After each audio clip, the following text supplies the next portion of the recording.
This is another form of political violence we've seen stem from the left with the pro-Hamas movement that took place on college campuses and universities. In fact, I recall being in Manhattan courtroom during the Alvin Bragg case against President Trump in the midst of the campaign. And we were in that courthouse watching the television as these violent riots unfolded on the campus of Columbia University.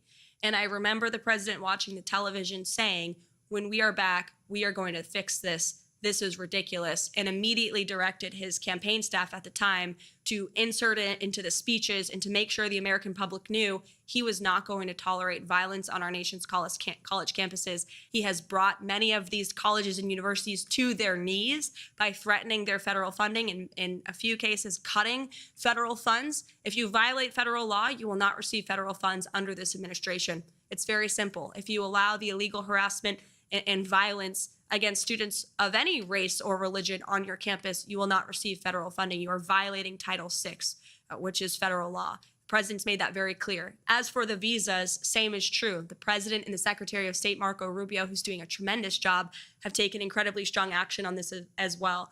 And Marco Rubio, as our Secretary of State, reserves the right to rescind visas from foreign nationals who have the privilege of studying on our nation's colleges and universities. And if you engage in illegal behavior, if you're engaging in activity that's contrary to our nation's foreign policy interests, then you will no longer have the privilege of coming and studying here.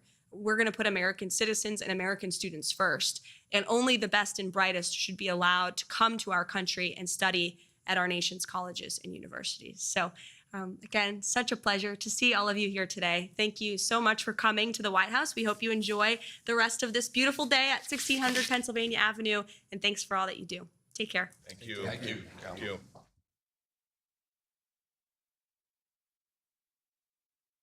백악관 브리핑 다음 편으로 이어집니다. 영상이 좋으셨다면 구독과 좋아요 부탁드려요.